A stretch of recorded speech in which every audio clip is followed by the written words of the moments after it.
예방할 수 있는 방법 좀 알려주세요. 잘 씻으셔야죠.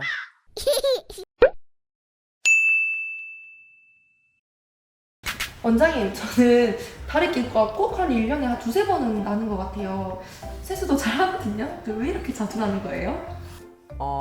이게 잘 안 씻으면 생기는데요. 네? 아, 농담이에요. 다래끼가 생기면 주변에서 안 씻어서 생긴 것 아니냐는 말을 농담 삼아서 많이 하죠. 실제 상하수도 시설이 이렇게 부족한 나라들에서 위생 상태가 나쁘면 이제 다래끼뿐만이 아니고 다른 감염성 질환들도 많이 생기죠. 이제 우리나라 같은 선진국에서는 이렇게 못 씻어서 문제가 되는 경우는 없지만 눈 주위에 화장을 오랫동안 못 지운다든지 이 서클렌즈 같은 걸 오래 착용한다든지 그러면 눈꺼풀 위생 상태가 이제 나빠져요. 그러면 다래끼가 생길 수 있습니다. 마이봄샘 기능장애, 그리고 또 딸기코라고 부르는 이렇게 혈관이 확장된 주사, 그리고 지루성 피부염 등에서도 이 다래끼가 더 잘 생길 수 있고요. 또 여행이나 시차 적응 등의 과로와 스트레스, 눈을 많이 사용하는 직업에서 건조증과 함께 이 눈꺼풀 염증이 잘 생깁니다. 근데 다래끼 날 때 막 어쩔 때 아프고 또 어쩔 땐 안 아프던데 왜 그런 거예요? 다래끼는 눈꺼풀에 난 작은 염증인데요. 이게 두 가지가 있어요. 다래끼하고 콩다래끼 이렇게 두 가지로 나눠져요. 일반 다래끼는 속눈썹의 모낭이나 주변의 기름샘, 이게 뭐 짜이스, 몰샘, 마이봄샘 이렇게 여러 가지가 있는데 얘들이 막히고 세균 감염이 돼서 생기는 거고요. 세균 감염이 생겼으니까 이게 아프죠. 근데 이제 콩다래끼는 기름샘이 막혀서 기름이 못 빠져나가고 그 기름이 눈꺼풀 조직에 쌓이면서 염증을 유발하거든요. 일반 다래끼가 나면 되게 빨개지고 붓고 아픈데 이 콩다래끼는 세균 감염은 아니라서 그렇게 아프지는 않고요. 조금 붓기는 하지만 아플 정도는 아니고 좀 무겁고 불편한 정도예요. 다만 치료가 안 되고 시간이 지나면 유가종이라 해서 이게 딱딱해져요. 기름샘이 막혔다는 게 무슨 말이에요? 눈꺼풀에는 아까 말씀드린 것처럼 세 가지 분비샘이 존재하는데요. 그 중에서 기름이 분비되는 기름샘으로 가장 중요한 게 마이봄샘이에요. 그래서 마이봄샘이 막히면 기름이 제대로 분비가 되지 않아서 그게 눈꺼풀을 자극하면서 염증을 유발하면서 다래끼가 생기는 거예요. 다래끼 그럼 보통 어떻게 치료하세요? 세균 감염 때문에 생긴 다래끼는 이렇게 따뜻한 온찜질과 함께 먹는 항생제로 치료를 하고요. 세균 감염 없이 기름만 쌓이는 콩다래끼는 온찜질을 기본으로 하고 좀 아플 수 있으니까 진통 소염제를 먹거나 스테로이드 주사를 해가지고 염증을 가라앉히기도 해요. 이 온찜질은 막힌 기름샘을 이렇게 열어주기 때문에 염증을 줄이고요. 빠르게 회복하게 하는 데 도움이 돼요.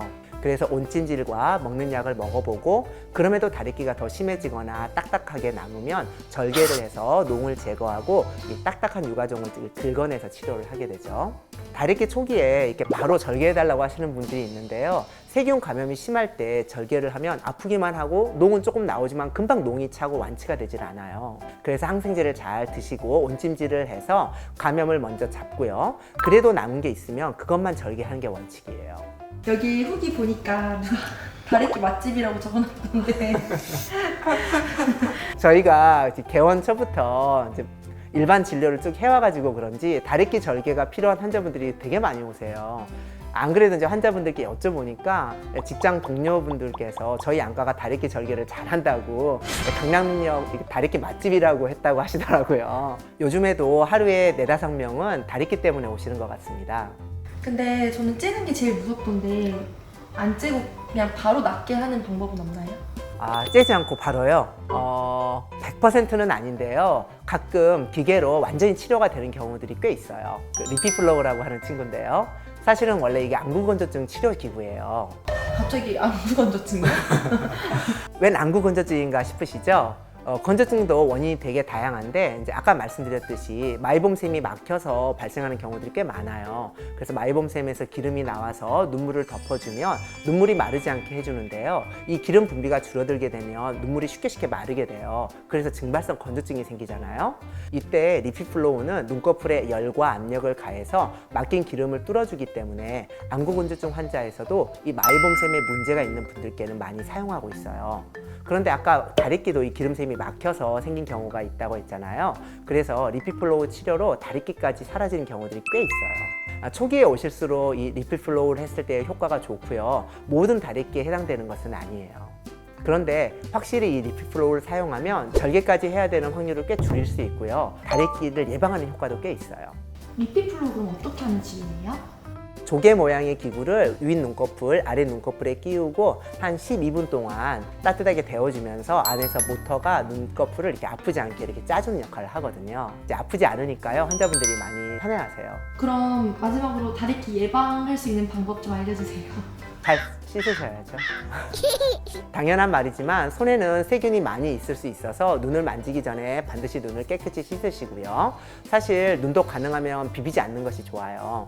여성분들 특히 그 눈화장 하시고 지우실 때 잔여물이 없도록 꼼꼼하게 잘 닦아주시고, 컨택트 렌즈 끼시는 분들은 위생적으로 잘 관리해 주시고, 가끔 끼고 주무시는 분이 계신데 그러면 절대 안 되고요. 면역력과 관련이 또 있으니까요. 균형 잡힌 식단을 하시고 충분히 주무시고요. 또 정기적으로 이 온찜질하고 눈꺼풀에 이게 기름샘을 좀 닦아주는 방법도 좋은 거예요. 평소에 다리깨가 이제 잘 생기시거나 또 눈이 이제 건조하다고 느끼시는 분들이 계시다면 안과에 한번 방문하셔서 눈 검사를 받아보세요. 저 같은 경우는 환자분들께 그 눈꺼풀을 확대한 사진을 찍어서 보여드리곤 하는데요. 특히 눈물에 기름샘이 막혀 있는 것을 보시면 많은 분들이 이제 놀라시면서도 적극적으로 치료를 하세요. 눈도 좀 편해지시고 이제 다리깨도 덜 생기겠죠. 간단한 현미경 검사라도 이걸 충분히 할 수 있으니까요. 뭐 겁먹거나 하실 필요는 없어요. 또 비용 문제로 일부 병원에서 이제 단순한 다리깨 진료는 좀 꺼리는 경우도 있기는 할 텐데요. 혹시나 저희 안과에 오실 때는 그런 걱정은 안 하셔도 됩니다. 늘 모든 환자분들이 필요한 치료를 받으실 수 있도록 노력하겠습니다. 오늘 영상도 유익했길 바라면서 이만 마치도록 하겠습니다. 감사합니다.